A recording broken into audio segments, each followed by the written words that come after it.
الشیطانirrajیم بسم اللہ الرحمن الرحیم اللہم صلی علی سیدنا محمد وعلی آل سیدنا محمد وبارک وسلم وصلی علیہ۔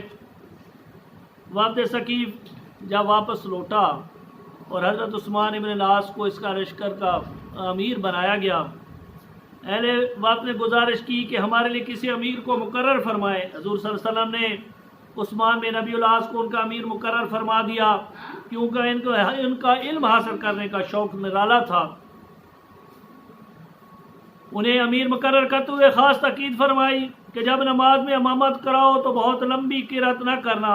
اسلام قبول کرنے کے بعد ثقیف نے درخواست کی کہ ہمیں نماز پڑھنے سے مستثنا کیا جائے۔ حاجی برق نے فرمایا لا خیر فی دین لا صلاۃ فیہ، اس دین میں کوئی خیر نہیں جس میں نماز نہ ہو۔ بنی ثقیف نے ایک اور التجا کی کہ انہیں زنا، ربا اور میخواری سے منع نہ کیا جائے۔ سرور عالم صلی اللہ علیہ وسلم نے اس کی درخواست کو مسترد فرما دیا۔ روانگی سے پہلے انہوں نے ایک اور بےہودہ مطالبہ کیا کہ ان کے آباء اجداد صدیوں سے لات کے صنم کی پوجا کرتے چلے آئے تھے۔ اس کے الوہیت کا تقدس ان کے قلوب و اذہان پر چھایا ہوا تھا۔ انہیں یہ خدشہ تھا کہ نبی کریم صلی اللہ علیہ وسلم کہیں اس کو دیگر اسلام کی طرح پاش کرنے کا حکم صادر نہ فرمائیں۔ پیش بندی کے کرتے ہوئے عرض پیرا ہوئے کہ 3 سال تک ان کے قدیم معبود لات کو یوں ہی رہنے دیا جائے، اس کو گرایا نہ جائے، لیکن توحید باری تعالیٰ کے سچے علمبردار نے ان کی اس درخواست کو پائے حقارت سے ٹکراتے ہوئے صاف صاف جواب دے دیا، ایسا ہرگز نہیں ہو سکتا، اس کو بھی دوسرے بتوں کی طرح ریزہ ریزہ کر دیا جائے گا۔ پھر انہوں نے اپنے 3 سال کے مطالبے میں خود ہی تخفیف کرتے ہوئے کہا کہ 3 سال نہیں صرف 2 سال تک کچھ نہ کہا جائے۔ حضور نے ان پر انکار پر 1 سال کی مدت طلب کی، پھر مہینے تک اسے نہ کہنے کی التجا کی، آخر 1 ماہ تک اسے اپنے حال پر رہنے کی التجا کی۔ اس وقت کے سارے ارکان نے تو اسلام قبول کر لیا، ان کا رشتہ عبودیت ہمیشہ کے لیے معبودان باطل سے کٹ کر اپنے معبود حق کے ساتھ قائم ہو چکا تھا۔ یہ گزارشات وہ اپنے لیے نہیں کر رہے تھے، ان کا یہ مقصد تھا کہ ان کی قوم کے دیگر افراد آہستہ آہستہ اسلام قبول کر لیں گے۔ اگر اچانک ان کے اس قدیم معبود کو ریزہ ریزہ کر دیا جاتا تو ان کے دلوں میں سخت چوٹ پڑے گی، ایسا نہ ہو کہ اسلام سے ہمیشہ ہمیشہ کے لیے برگشتہ ہو جائیں۔ اپنی قوم کے نادانوں، عورتوں اور کم سن بچوں کے لیے یہ مراد حاصل طلب کر رہے تھے، لیکن ان کا واسطہ کسی سیاسی لیڈر یا فوجی جرنیل سے نہ تھا جو بعض مسلطوں کے پیش نظر اپنے مقصد حیات سے دستبردار ہونے گوارا کر لے۔ ان کا واسطہ اللہ تعالیٰ کے ایک راست باز بندے اور اس کے سچے رسول سے تھا، جو اپنے عظیم مقصد سے کسی قیمت پر اعراض نہیں کر سکتا تھا۔ چنانچہ حبیب رب العالمین نے ان کے تمام بیہودہ مطالبات مسترد کر دیے۔ بفرض محال اگر حضور صلی اللہ علیہ وسلم کسی بڑی مصلحت کے پیش نظر اسلام کے بنیادی عقائد اور نظام عبادات میں ذرا برابر بھی رد و بدل کر لیتے تو آج تک ہر عہد میں نمودار ہونے والے روح اسلام سے بے بیرا وجہت دین جو ہے کہ طرش خراج سے اسلام کا حلیہ تک بگڑ گیا ہوتا۔ مدینہ طیب سے روانہ سے پہلے بنو صف کے دشواروں نے طرح طرح کی مراد حاصل کرنے کی کوشش کی جو ناکامی کی نظر ہو گئی۔ اب انہوں نے یہ سوچنا شروع کیا کہ اب اپنی قوم کے پاس کیا منہ لے کر جائیں گے۔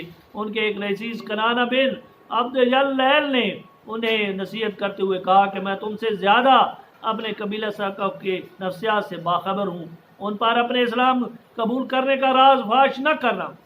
جب تمہارا قبیل والوں سے ملاقات ہو تو انہیں بتایا کہ محمد علیہ السلام نے ہم سے بڑے مشکل اور دشوار گزار امور کا مطالبہ کیا ہے، لیکن ہم ان کا کوئی مطالبہ تسلیم نہیں کیا۔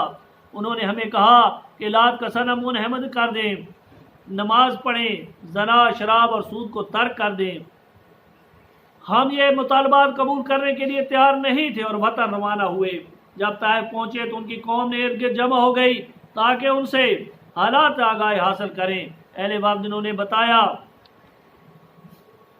کہ ہم مدینہ گئے، ہمارا واسطہ بڑا خود سر اور درشت مزاج انسان سے تھا، اس نے تلوار کے زور سے ہمارے پر غلبہ حاصل کر لیا اور ہمیں اطاعت قبول کر لی۔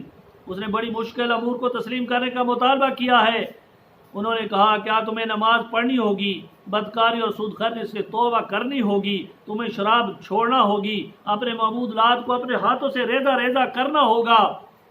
ان معتبار کو تسلیم کرنے کے لیے ہر کسی قیمت پر بھی تیار نہیں۔ ہمارے لیے اب جنگ کے سوا کوئی چارہ نہیں، اس لیے جنگ تیار کرو۔ شروع میں تو ساروں نے کچھ دن تو یہ جوش و خروش باقی رہا اور اپنی تیاری کرتے رہے، روزانہ نعرے لگاتے رہے۔ اب پھر اسلام کے ان بہادر سے ٹکر لینا ہوگی جو موت سے نہیں ڈرتے بلکہ راہ حق میں جان دینے کی تمنا ان کی زندگی کی حسین ترین تمنا ہے۔ شمع جمال مصطفی کے ان راہ حق میں جان دینے کی تمنا کی زندگی کا حسین ترین تمنا ہے۔ دل باختہ پروانوں سے ان کا مقابلہ ہوگا جو صرف آگے بڑھنا جانتے ہیں، پیچھے ہٹنے کا تو ان کے ہاں کوئی تصور ہی نہیں۔ چند روز کے پس و پیش کے بعد وہ یہ فیصلہ کرنے پر مجبور ہو گئے کہ ہم غلامان مصطفیٰ علیہ السلام سے جنگ آزما ہونے کی جرت نہیں کر سکتے۔ انہوں نے اپنے وفد کے ارکان کو مجلس سے مشاورت میں شمولیت کی دعوت دی۔ جب قوم کے سارے روسا اور دانشور جمع ہو گئے تو لوگوں نے کہا ہم مسلمانوں سے جنگ کا حوصلہ نہیں رکھتے، تم واپس جاؤ اور جو حکم دے اس کو فوراً قبول کر لو۔